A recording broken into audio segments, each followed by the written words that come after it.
Essa história que eu vou contar aqui hoje é uma história real, como todas as outras que eu contei aqui nesse podcast, mas é uma história que eu não queria contar. É uma história muito próxima a mim, é uma história de um homicídio, de um crime, e o áudio vai começar com uma qualidade um pouco ruim, mas existe um motivo para isso, então espero que vocês tenham um pouco de paciência e entendam o objetivo. Depois de um tempo o áudio melhora, fica com uma qualidade boa. E o objetivo de eu estar aqui contando essa história é porque sábado, no dia 6, vai existir uma homenagem para Marina. Então eu achei que é uma oportunidade ideal para divulgar, para contar essa história para vocês. E de certa forma é a minha homenagem para ela. Começamos o episódio de hoje. O episódio de hoje vai ser diferente. Vai ser bem diferente, na verdade. Primeiro que eu tô gravando em movimento. Eu tô aqui a caminho do meu trabalho. Hoje é uma quarta-feira. Eu não sabia se eu devia gravar esse episódio, sabe? Porque eu não sei se eu sou a melhor pessoa pra contar essa história. Mas ao mesmo tempo, alguma coisa dentro de mim dizia que essa história precisa ser contada. E eu não acho que o nome da Marina tinha que estar aqui no podcast de crimes reais. Ele tinha que estar na capa de livros, em matérias de jornais, artigos acadêmicos, publicações científicas. Não aqui. E falar da Marina dói, sabe? A gente nem era assim tão amigas. A gente tinha interesses muito parecidos, vivia em ciclos sociais muito parecidos. Tinha talvez os mesmos ideais, de alguma forma. Mas eu acho que eu preciso contar essa história. O que aconteceu naquele dia 8 de novembro, naquela noite. Aquele crime que mudou a vida de tanta gente e que tirou a vida da Marina. E eu acho que não podia ser diferente. Tinha que ser pedalando pela cidade para contar essa história. E eu tô aqui a caminho do meu trabalho, usando o meu direito de ir e vir.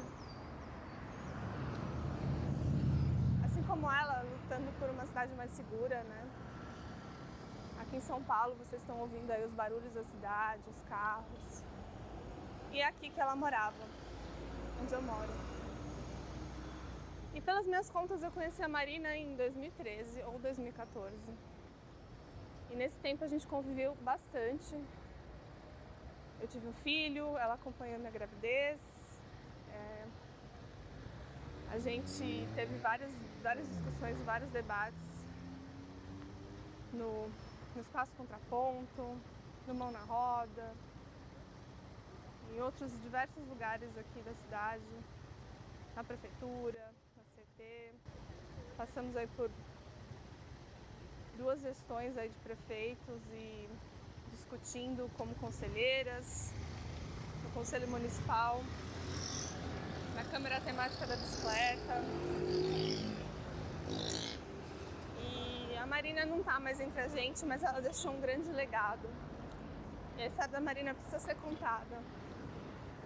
E hoje, quase um ano da morte dela, eu precisava de certa forma colocar isso pra fora. E eu preciso contar o que aconteceu naquele dia, os desdobramentos desse crime, que até hoje não foi julgado. Para quem não me conhece, eu sou a Carla Moraes. Esse é um canal que a gente fala de crimes reais. Eu nunca imaginei que eu contaria um crime tão próximo a mim. Isso não foi um acidente, não podemos chamar isso de um acidente, isso foi um crime. Porque se uma pessoa deliberadamente dirige embriagada e foge, abandona uma pessoa sem socorro, e depois dessa pessoa vista ainda num elevador dando risada, uma outra pessoa retira garrafas de bebida escondida de um carro que ficou escondido numa garagem da cidade, até que então o motorista foi identificado, o carro foi localizado, e eu vou contar pra vocês essa história. Pessoal, dei uma paradinha para poder vocês. Eu tô aqui na Praça do Ciclista. Para quem não conhece, é uma praça que fica aqui no final da Paulista, sentido aqui quase na Consolação. E nesse lugar aqui foi o lugar que eu abracei o Paulo, o pai da Marina, naquele dia, e também o irmão dela. Foi aqui que a gente se conheceu, infelizmente. Eu vou contar pra vocês o resto dessa história, tá? Depois da Marina ser atingida, ela chegou a ser socorrida por uma equipe do SAMU. Quem acionou foi uma policial militar que estava de folga naquele dia, mas presenciou todo o acidente. A Marina recebeu atendimento, mas ela não resistiu aos ferimentos e morreu no local. E o motorista, José Maria Júnior, fugiu sem prestar socorro. E precisamos de justiça. O atropelamento aconteceu em 2020 e a audiência de instrução do caso foi marcada para agora, dia 24 de novembro de 2021, no Fórum da Barra Funda em São Paulo. O motorista é réu por homicídio, dirigir sob efeito de álcool e fugir sem socorrer a vítima. Ele responde em liberdade. E eu vou contar nesse episódio a saga para encontrarem o veículo, o motorista, testemunhos e toda a linha de tempo sobre aquela noite e os dias que se seguiram. E essa não é só mais uma história de uma pessoa atropelada na cidade. Claro que todas as vidas importam e ninguém deveria perder a vida dessa forma. Mas a Marina era gigante e por isso precisamos falar sobre a Marina e tudo o que ela representa. Eu a conheci em 2013. Eu fazia parte de um coletivo chamado Bike Zona Sul. E acho que a primeira vez que conversamos, eu acho que foi numa polêmica audiência com aquela promotora de justiça que queria paralisar as obras da ciclovia da Paulista. Isso então foi em 2015. Foi quando também eu comecei a participar de atividades ligadas à entidade Ciclocidade. E como eu falei, eu e a Marina temos muita coisa em comum. Além do amor pela bicicleta e lutarmos por cidades mais humanas e seguras, estudamos na mesma universidade, em cursos diferentes. Ela se formou na Universidade de São Paulo em Ciências Sociais em 2018 e defendeu a dissertação de mestrado A Bicicleta, as Mulheres, Mobilidade Ativa, Gênero e as Desigualdades Socioterritoriais em São Paulo. Ela estava no doutorado na FAU, Faculdade de Arquitetura e Urbanismo da USP. E a Marina, ela era cicloativista como eu, e ela também usava a bicicleta nos deslocamentos e lutava bravamente por seu direito de pedalar com segurança pela cidade. E ela lutava por cidades mais seguras, mais justas, mais humanas. E sempre que eu me lembro da Marina, vem à mente suas falas sempre certeiras, sua maturidade, inteligência. Era uma mulher que eu admirava muito. E foram diversos debates na Ciclocidade, entidade que ela foi coordenadora, audiências públicas, eventos, protestos, eventos super formais, até mesmo com a presença do prefeito da cidade, até mesmo pedaladas peladas, pizza no final da noite com a galera, encontro em algum boteco sujo da cidade. Estávamos lá, juntas, sempre debatendo e trazendo luz às falas de diversas pessoas dessa cidade. Vivendo nossas vidas e sempre nos encontrando por aí. Eu lembro de tantas vezes quando eu levava minha filha ainda bebê em audiências públicas e ela pegava a Luísa no colo. E eu lembro como se fosse ontem, uma vez eu amamentando a minha filha e a gente conversando sobre as ciclovias do meu bairro. E eu, como ela, também fui conselheira municipal de trânsito e transportes, eleita por voto direto. Também fizemos parte da Câmara Temática da Bicicleta na mesma época, que tinha o papel de ajudar a definir a política cicloviária da cidade. E a Marina foi morta pelo trânsito assassino, que ela tanto estudava. E logo ela, que militava por cidades mais seguras. Ela pedalava na faixa na Avenida Paulo VI, no seu caminho habitual para casa. Junto ao meio-fio, por volta de meia-noite do dia 8 de novembro de 2020, quando foi atingida por um carro SUV e foi deixada no local pelo motorista, que fugiu sem prestar socorro. Ela, assim como eu, evitava pedalar em áreas escuras e sem movimento, mesmo que precisasse circular nas faixas de rolamento, porque elas são mais iluminadas. A Marina defendia justamente que os espaços públicos deveriam ser compartilhados e fez pesquisas sobre o uso das bicicletas pelas mulheres, identificando inclusive trechos em que elas se sentem mais seguras para pedalar na cidade. Voltando ao caso, ele foi inicialmente registrado como homicídio culposo, quando não há intenção de matar, e fuga do acidente. Foi registrado no 14º DP de Pinheiros. Depois, a Polícia Civil identificou o motorista, José Maria da Costa Júnior, de 34 anos, através da placa anotada por um motociclista, que presenciou a colisão e a fuga e então o seguiu. E sobre esse motociclista, eu encontrei ele um dia, em pleno protesto, próximo à Avenida Sumaré. Ele se aproximou da gente e veio perguntando quem a gente era, o que seria aquela multidão, né? E eu expliquei. Estávamos voltando do velório, centenas de bicicletas, e seguíamos para a delegacia de polícia para protestar lá em frente. O motociclista se apresentou, dizendo que foi ele que seguiu e anotou as placas. E ele tinha inclusive um vídeo no celular dele, da Marina, tendo atendimento médico. E eu não queria ver aquilo, e salvo engano alguém, eu acho que foi a Amanda, sugeriu que ele apagasse aquele vídeo. E eu lembro que naquele dia, antes de saber quem a matou, eu meio que saí pedalando pela cidade procurando o carro, que ele poderia estar em algum lugar. Eu queria saber quem que tinha tirado a vida da Marina. E eu fui pelo menos 2 vezes até o local do atropelamento. Uma vez eu levei flores, encontrei o Yuri por lá e as equipes de reportagens também. E esse caso, felizmente, teve bastante visibilidade na época e a caça pelo motorista seguia. A primeira informação na mídia era que o carro que atropelou a Marina foi vendido em 2017. E o dono do Tucson, Hyundai Tucson, de cor prata, que tinha a placa de Campinas, que fica a 93 quilômetros de São Paulo, disse à polícia que então teria vendido esse carro em 2017. E o delegado que investigava o caso conseguiu esse contato com um homem que constava como proprietário do carro, né? Ele mesmo. Mas ele afirmou que ele tinha os documentos da transferência. E ele se comprometeu então a apresentar às autoridades, e assim ele o fez. A sua identidade não foi revelada publicamente, mas na época nós, coativistas, sabíamos até quem era essa pessoa. E eu achava que ele era o responsável por tudo isso. Tá barulhenta a cidade, né?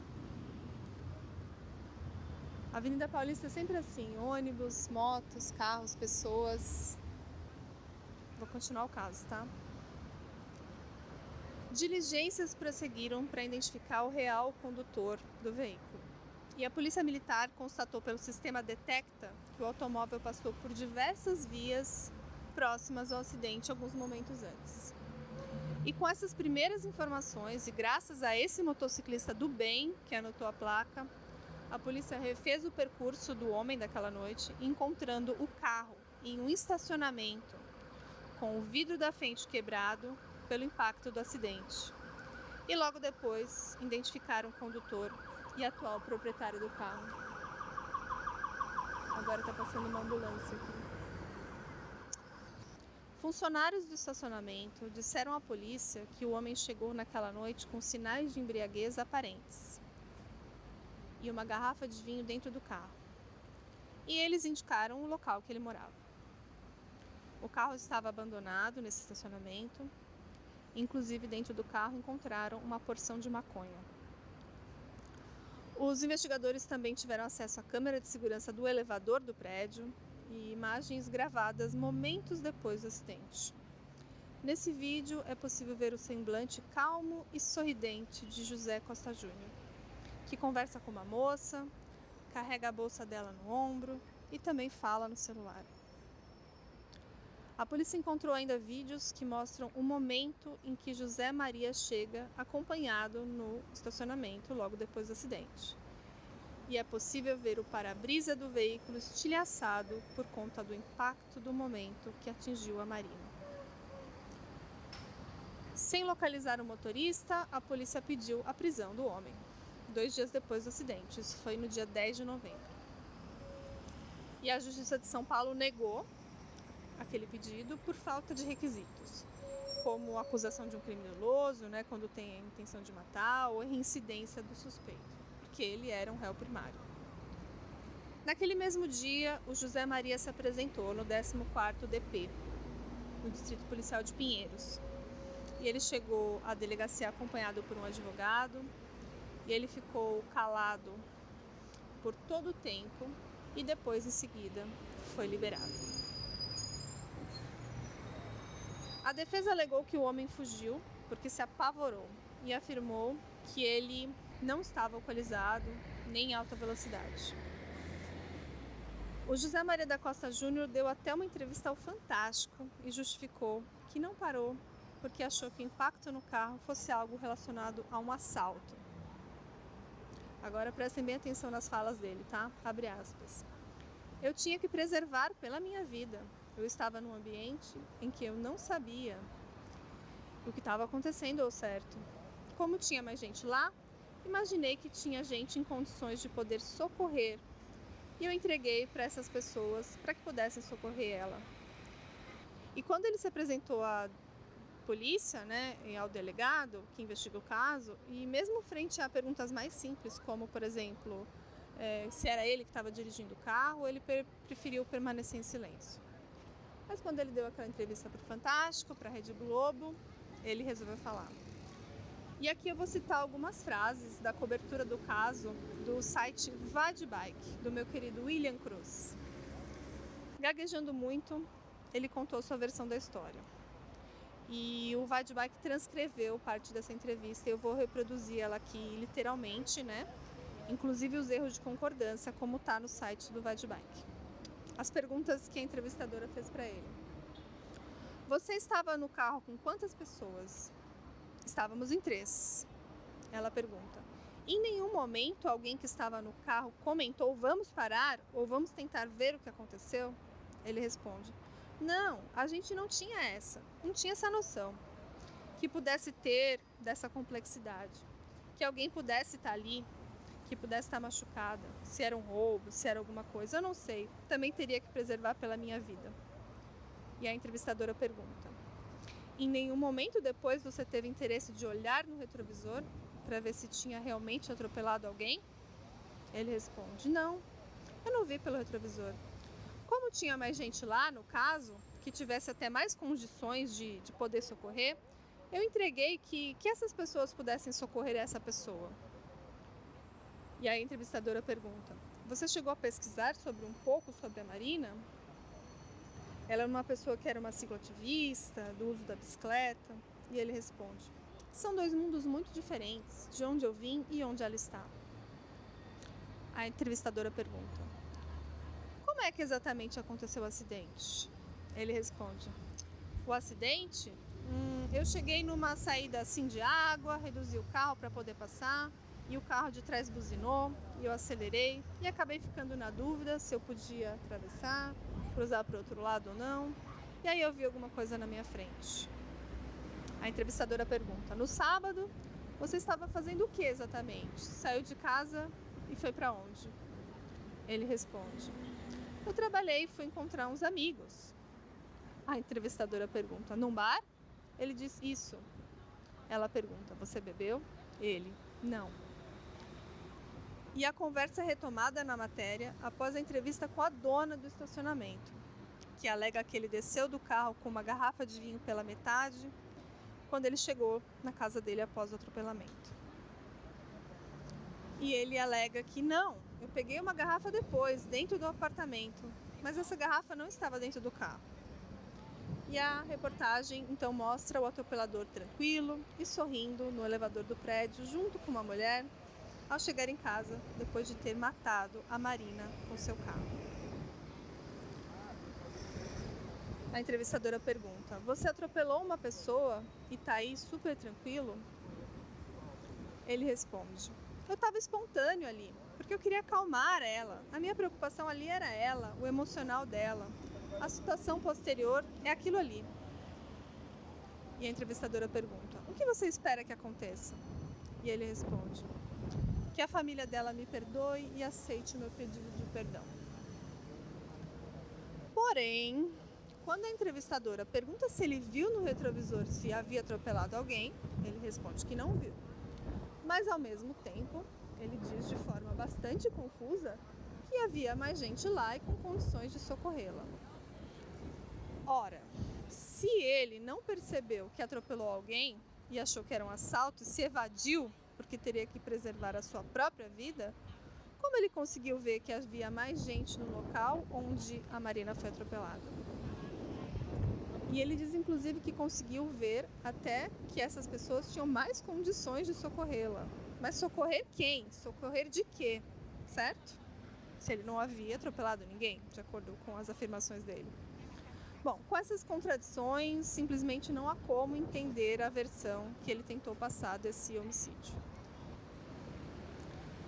A pergunta é: ele saiu porque ele achou que ele estava sendo assaltado? Ou porque ele viu que alguém a socorreria melhor que ele? Ou para fugir do flagrante mesmo? Depois vocês comentam aqui, podem comentar também, por favor, na página do Vadbike, porque esse texto eu tirei de lá, ok? O atropelador José Maria da Costa Júnior afirma categoricamente que não bebeu antes de matar a Marina Racô com seu carro. E ele diz que foi a um bar com amigos, mas que não ingeriu bebidas alcoólicas nesse local. Mas 2 pessoas já afirmaram tê-lo visto com uma garrafa de vinho dentro do carro. E a dona do estacionamento dessa entrevista no Fantástico e o gerente também do mesmo local. Apesar disso, o homem que atropelou e matou ela nega que ele tenha saído do carro com uma garrafa de vinho e diz que ele pegou depois dentro do apartamento. Mas como que essa garrafa que estava dentro do apartamento foi vista pela proprietária e pelo gerente do estacionamento, né? Bom, dias depois a polícia concluiu um terceiro crime de trânsito, que é beber e depois dirigir. E apesar do limite de velocidade na Avenida Paulo VI ser 50 km por hora, uma câmera da CET, que é a Companhia de Engenharia de Tráfego, registrou que o carro passou a 93 km por hora. Além disso, os investigadores localizaram a comanda do bar onde o homem tinha saído, que indica consumo de uísque, e a amiga do motorista, a estudante Isabela Serafim, de 21 anos, que estava com ele no local e no carro, foi localizada e ela prestou o depoimento e confirmou que ele consumiu álcool. A Polícia Civil também identificou outra pessoa que estava com José Maria da Silva no momento do crime que levou à morte da Marina. Era um terceiro ocupante do carro. O nome dele era Guilherme Dias da Mota, de 21 anos. Ele é auxiliar de escrevente. Então, junto com eles também estava essa Isabela Serafim, que eu já falei, e ambos foram indiciados pelo crime de omissão de socorro qualificado. E o site Vadbike ainda fez uma comparação com a versão de cada um dos envolvidos para tornar mais claras as contradições e também onde elas coincidem, né? E usando a entrevista do atropelador, o depoimento dessa Isabela, essa amiga, e do terceiro, que é o Guilherme. Então vamos falar sobre a chegada no bar. Existem imagens de câmera de segurança do José Maria da Costa Júnior chegando sozinho no bar Zé da Praia. E de acordo com o Zé Maria, ele diz ter trabalhado no sábado, dia 7 de novembro, e depois ter ido ao encontro dos amigos Isabela e Guilherme nesse bar Zé da Praia, que fica no bairro Vila Madalena. E a Isabela diz que chegou nesse bar por volta das 19 horas, acompanhada do Guilherme. Então, José Maria os teria encontrado por volta das 20 horas. E o Guilherme afirma que o José Maria já chegou alcoolizado no bar onde os dois o esperavam. E agora vamos falar sobre as alegações de ingestão de bebida alcoólica. O Zé Maria alegou em entrevista que ele não bebeu, apenas acompanhou seus amigos, e o seu advogado reforça essa versão, justificando que há comando em seu nome, com a alegação de que ele apenas pagou a conta dos amigos. E a única comanda no nome dele mostra uísque com energético. E a sua versão pressupõe que ele foi ao bar apenas para sentar na mesa com os amigos e pagar a conta deles, sem beber sequer um copo de água todo o tempo que ele permaneceu nesse estabelecimento. Fala sério, né? Bom, a versão da Isabela é que ela e o Guilherme estavam tomando cerveja enquanto José Maria bebeu uísque com energético. Por isso que a comanda dele só mostra isso, e então a cerveja estaria na outra comanda. E mesmo se José Maria teria pago a conta dos outros amigos, como afirma o advogado, então ele teria que ter pedido uma nova comanda, né? Apenas para abrir uma com uísque com energético. Ou então, a hipótese mais provável, né? Que ele mesmo ingeriu essa combinação, que é justamente o que a Isabela, amiga, alega. O Guilherme, outro ocupante do veículo, disse no depoimento que o José Maria pediu para ele mesmo essa dose de uísque com energético e que ele ainda pediu um chorinho para o garçom, que é uma quantidade adicional aí de bebida alcoólica no coquetel. E sobre a saída do bar, o José Maria não quis comentar o objetivo dele ter saído, se ele passou em algum lugar ou se ele foi direto para a casa dele. E o depoimento da Isabela fala que ela saiu do bar Zé da Praia e que tentaram entrar em outro bar, o Pasquim, e que ficaram na fila de espera, mas não foram chamados a tempo, porque os bares dessa região fecham a 23 horas. E a gente tem que entender que estamos ainda num período de pandemia, né? Então, eles pegaram carona com José Maria, porque ele falou que iria deixar eles na estação de metrô Vila Madalena. E o amigo dele, o Guilherme, sobre isso, ele falou que os três estavam no carro à procura de outro bar quando o atropelamento aconteceu. E agora vamos falar sobre a morte e a fuga.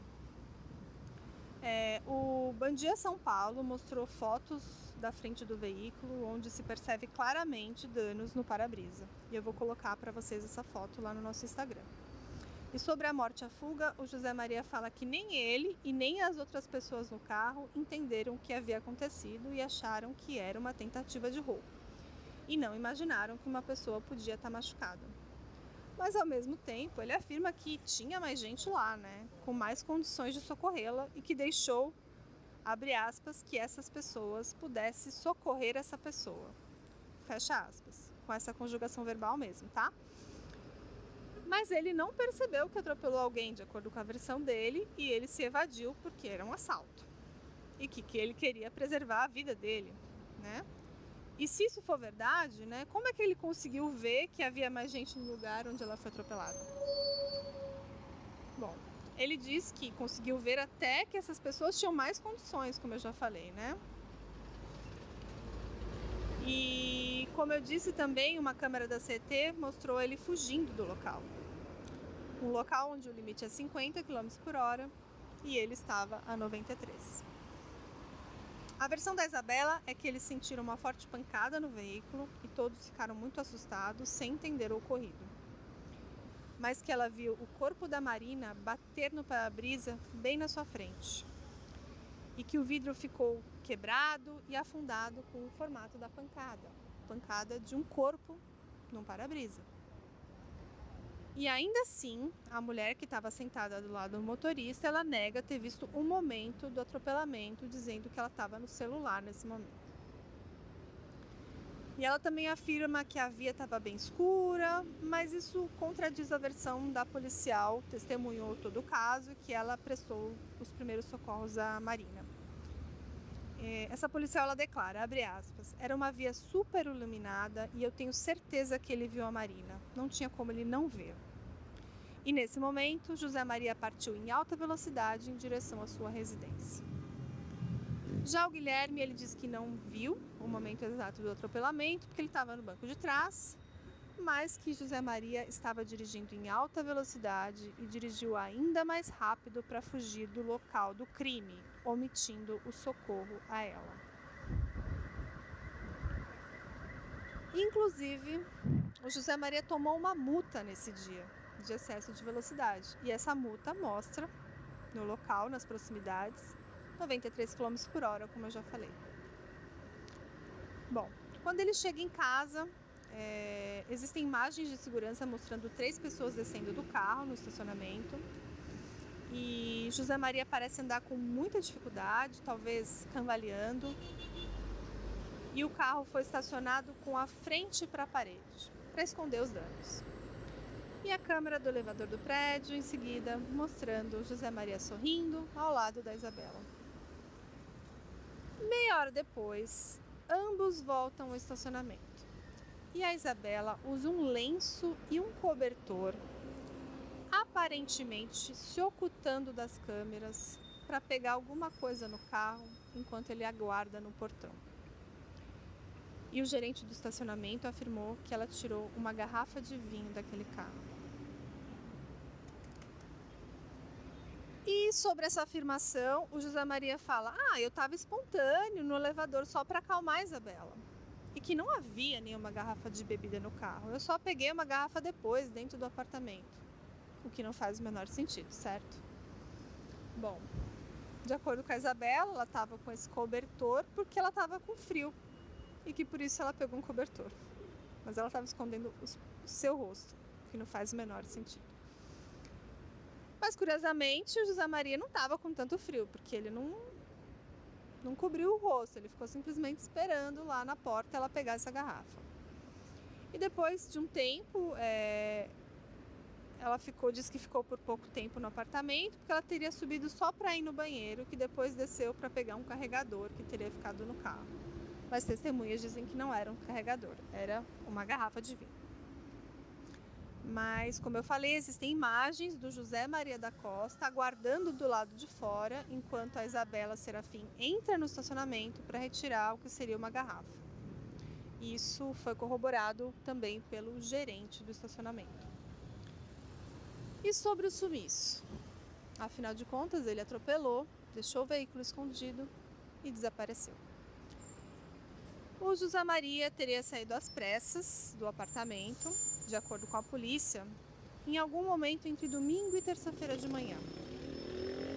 E quando os policiais entraram no apartamento na manhã de terça-feira, dia 10 de novembro, eles encontraram móveis e objetos bagunçados e com sinais de abandono repentino. O relatório policial ainda apontou que também havia uma sacola de maconha em cima da mesa e que essa foi apreendida.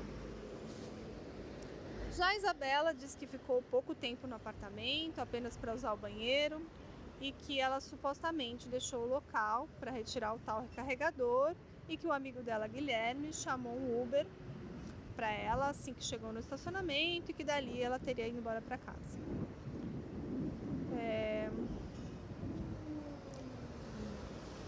O inquérito policial do caso foi concluído e relatado à justiça. Então, José Maria foi indiciado por homicídio culposo sem intenção de matar, com fuga do local sem prestar socorro à vítima e por ter dirigido sob efeito de álcool. E os amigos que estavam com ele também foram indiciados por omissão de socorro, mas todos eles respondem aos crimes em liberdade. Em seguida, o Ministério Público de São Paulo pediu para que a Justiça responsabilizasse o motorista por homicídio doloso, porque para os promotores, o motorista assumiu o risco de matar quando ele ingeriu a bebida alcoólica e dirigiu em alta velocidade. No dia 26 de novembro, a Justiça de São Paulo aceitou o pedido do Ministério Público e então reclassificou o inquérito como doloso. Então, desse modo, o inquérito foi encaminhado para a vara do júri, onde são julgados os crimes dolosos contra a vida.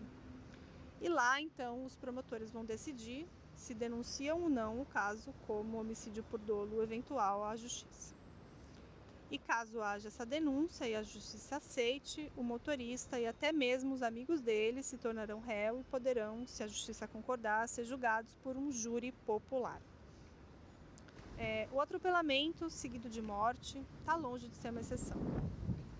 3 ciclistas morrem no Brasil todos os dias em razão de acidentes de trânsito. E os dados são da Associação Brasileira de Medicina de Tráfego, Abramed, que mapeou os óbitos dessa natureza no Brasil com informação dos últimos 10 anos. Mas por que esse número é tão alto? E o que as mortes de ciclistas como a Marina tem a nos ensinar.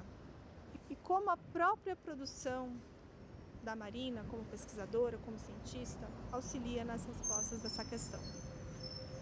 A Marina, como eu falei, era gigante.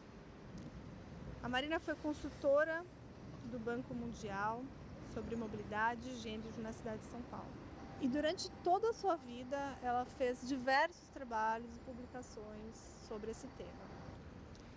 E o marido dela, o Felipe Burato, disse que a grande questão para a Marina era a desigualdade de gênero e que o ciclismo era uma forma de discutir isso, né? Ele fala assim, abre aspas, pedalar para ela era um ato político, pedalava por todas as mulheres e das mulheres da periferia. E o pai dela, o Paulo, contou como a Marina influenciou ele intelectualmente, tornando-se sua consultora em ciências sociais, além de lhe mostrar que mais importante que as normas legais era a mudança de comportamento das pessoas, e mostrando que o politicamente incorreto é isso mesmo, politicamente incorreto. Bom, a Justiça marcou para o dia 24 de novembro, às 1h30, a primeira audiência de instrução presencial sobre o caso, né? E o réu vai ser ouvido e também as testemunhas. E aí eles vão decidir, a magistrada vai decidir se tem indício suficiente para que o caso seja levado a júri popular ou não. E eu espero que vá e que ele receba uma boa pena. E por tudo que eu já apresentei aqui, o fato dele ser réu primário e tudo mais, não tira a responsabilidade do seu ato, da sua fuga e deixar a Marina ali sem atendimento, sem nada. Ele assumiu o risco de matar, então é homicídio por dolo eventual. A Justiça também impôs medidas cautelares, como a proibição de acesso a bares, de contatos com pessoas envolvidas no caso, e ele também teve a sua habilitação suspensa. A promotora imputou a ele homicídio qualificado, com dolo eventual, além dos crimes envolvendo a fuga do local do acidente, a direção com capacidade psicomotora alterada, sob a influência de álcool, isso previsto no Código Brasileiro de Trânsito. Eu resolvi continuar gravando aqui em casa, porque a bateria do celular já estava acabando, e também pelo silêncio. E eu acho que esses quase 40 minutos de áudio com sons de veículos automotores deve ter incomodado muita gente. Eu também tinha que ficar forçando muito a voz, isso é bem perceptível no áudio. Então eu aproveito para deixar aqui uma reflexão, né, de como seria a cidade sem motores, sem altas velocidades. E enquanto eu fazia o meu trajeto ao trabalho hoje, muito protegida ali pela ciclovia, que é uma estrutura que salva vidas, e com meu microfone na lapela, e eu achei que o episódio não podia ser diferente, né? Eu tinha que gravar ali, eu tinha que contar essa história. E depois eu parei lá na Praça do Ciclista, fiquei refletindo sobre tanta coisa e finalizei um pedaço desse episódio. E depois de quase um ano, o desejo de honrar a trajetória, o trabalho e as ideias da Marina segue vivo. E a sua partida não pode ser em vão, e não pode se resumir a simplesmente punir o motorista que atropelou e prestou socorro. E por conta disso, a família, o companheiro e os amigos da Marina vêm pensando em diversas iniciativas para levar adiante as importantes ideias e ações que estão ligadas aos grupos que a Marina atuava, né? Surgiu então o movimento Pedale como Marina, para difundir esse legado, esse pensamento e as ações. E dar uma certa visibilidade para a magnitude da violência no trânsito de São Paulo, né? Que tantas vidas interrompe e tanto sofrimento desnecessário, né? Existe uma movimentação nas redes sociais, no Instagram, que é o @pedalecomomarina. E agora, no dia 5 de novembro, sexta-feira, haverá um encontro online, um sarau cultural Marina Vive. E esse sarau tem o objetivo de nos juntar e celebrar a vida da nossa querida Marina. Então, vai reunir pessoas que eram amigas, vamos fazer homenagens artístico-culturais, com música, teatro, história, tudo mais. E se você quiser apoiar esse movimento, tem uma conta no PicPay para custear o material para a realização dessas atividades. E a chave Pix é pedalecomomarina@gmail.com. Eu já fiz a minha contribuição. E se você do lado de lá ficou sensibilizado com essa história, eu peço que faça também, porque é uma causa muito importante, é uma causa para a cidade, é uma causa para relembrar a memória da Marina e para, de certa forma, continuar esse legado dela, né? E como eu falei também, e na sexta-feira, no dia 6/11, daqui a 3 dias, então se você está ouvindo esse áudio hoje, quando eu estou gravando, se junte ao movimento. A gente vai sair às 20 horas do local do atropelamento, num lindo pedal protesto pela Marina.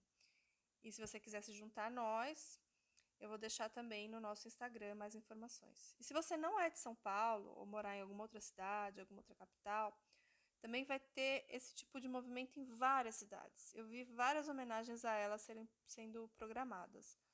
Hoje mesmo eu estava olhando, eu vi que a cidade de Pelotas já se organizou para isso, Belém do Pará. Então segue lá a página do Pedale como Marina, que vai ter mais informações, tá? Eu vou citar algumas frases aqui. Eu peguei uma aqui da entrevista do Felipe, né, do marido dela. Ele fala assim: a Marina é vítima tanto do valor ínfimo que a vida tem no Brasil, quanto do sistema que é voltado para o carro. E na ocasião da morte da Marina, diversas personalidades, até mesmo do meio político, se manifestaram. A Sâmia Bonfim, o Eduardo Suplicy, tantas manifestações em nome da Marina, sabe? E os ciclistas, eu inclusive, estava lá presente, fizeram uma manifestação no dia do velório, ali na Avenida Pacaembu, na zona oeste da cidade. E os pais da Marina saíram na sacada e a mãe dela fez um pronunciamento que eu vou ler aqui na íntegra para vocês, tá? Marina é minha filha primeira, muito amada, muito determinada, muito idealista.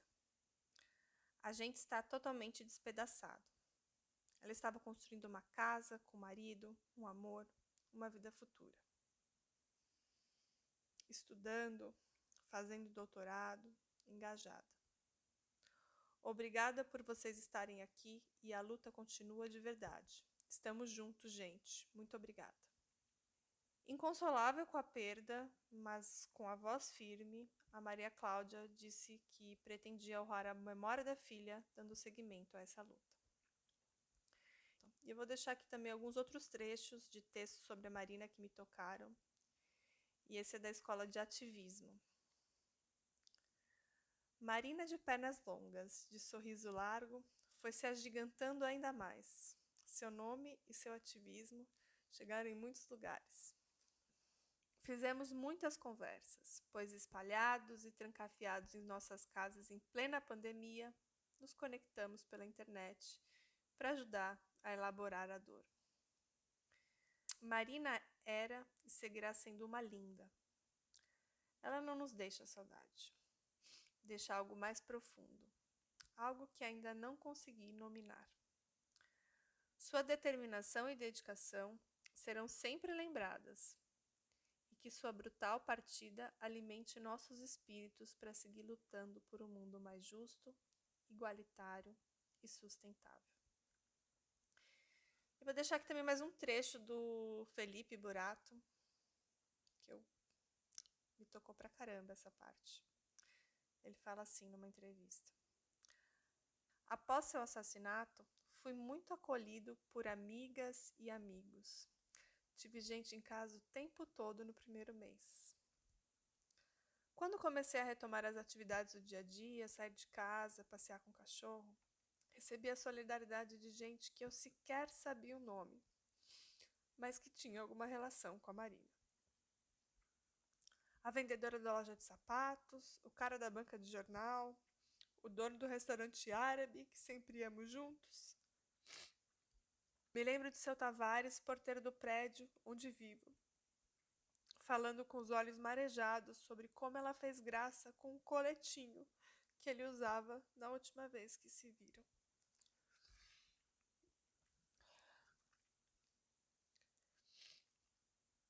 E aqui eu vou ler um texto na íntegra da Gabi Vuolo.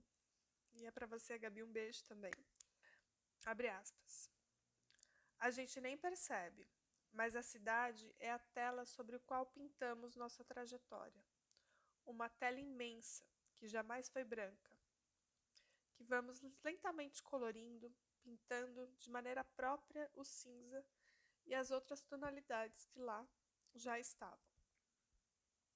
Deixamos marcas únicas através das lembranças do cotidiano, do que vivemos na insignificância existente. Enquanto estamos expostos ao imprevisível que nos proporciona o exterior, abrimos brechas para que a cidade se embrenhe na nossa história. Essa é uma frase da Marina. E assim a Gabi começa o seu texto. Então, ela fala: era assim que a Marina entendia e vivia a cidade. Ela sabia que não era possível estar na cidade sem ser transformada por ela e sem transformá-la.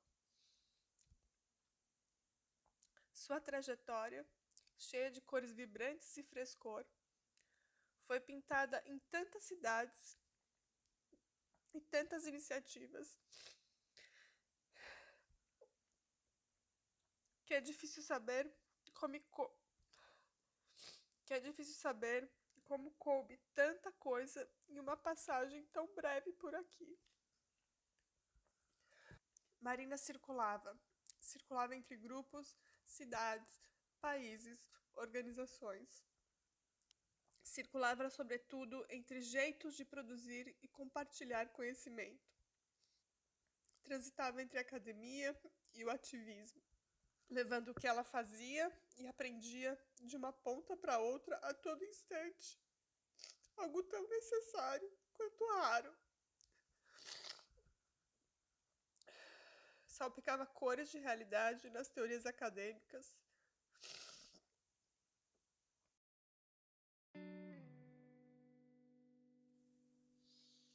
Gente, eu juro que eu tentei, mas eu não consigo. Ainda tenho mais 3 páginas aqui de roteiro escritas, mas eu não vou ler. Eu vou dar um jeito de colocar, esse texto para vocês lá no nosso Instagram, para quem quiser, os links também das matérias.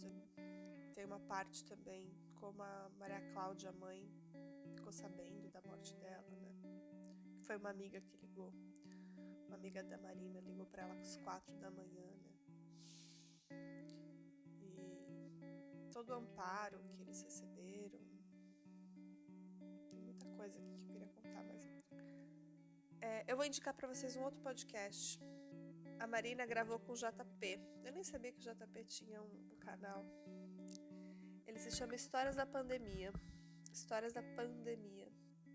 Tem um episódio que foi gravado no dia 7 de outubro de 2020, da Marina contando suas experiências fazendo pães caseiros. O episódio se chama Pandemia. Então vocês podem procurar no Spotify e outras plataformas. O podcast se chama Histórias da Pandemia. Aí vocês vão encontrar o episódio da Marina. E eu tinha tanta coisa pra falar, tinha uma história comigo, mas não vou conseguir, gente. Eu vou deixar aqui aquele recado claro, né? Se beber não dirige, eu acho que isso não precisa nem falar, né? Que isso é uma coisa que não deveria ter acontecido com ela. Que esse cara tem que pagar por isso. Que aquelas pessoas que não... Aquelas testemunhas que estavam no carro com ele, de certa forma, são culpadas também.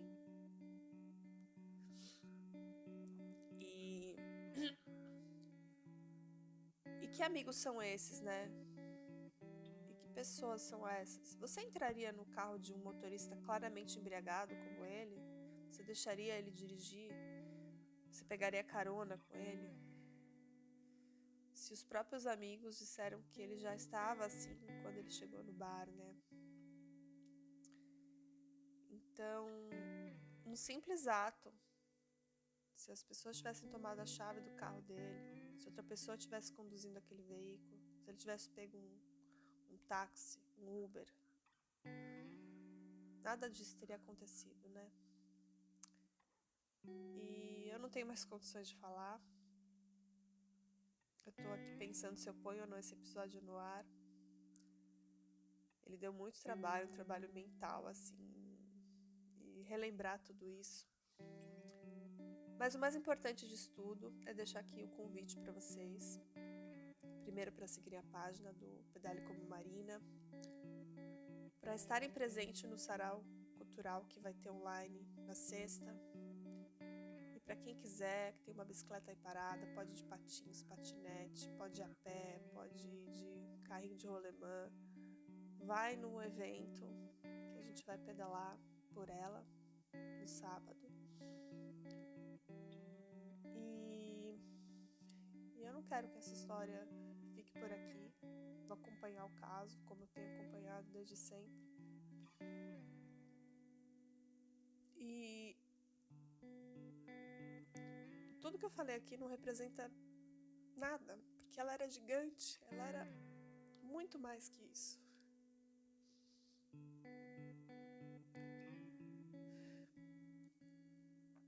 Ela era aquela pessoa que você ouve falar e você admira porque as falas sempre muito certas, sempre muito certeiras, acolhedora, sempre buscando equidade de gênero, que todo mundo tivesse representatividade.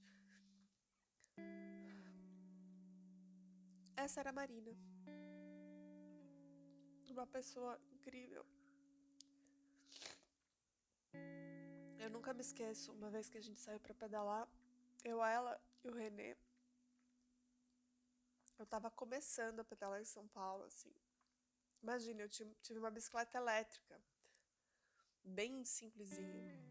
E uma vez a gente saiu pra pedalar, tava com uma bike convencional, eu acho, não era elétrica. Pra falar a verdade, eu não me recordo qual bicicleta eu tava usando. E a gente pedalou pela Roberto Marinho, assim, num dia lindo, super gostoso, de sol. Depois a gente andou pelas ruas do bairro, paramos numa loja de conveniência, sentamos, conversamos. E aquele dia foi muito especial pra mim. Também teve vários outros. A gente voltando de eventos, pedalando junto.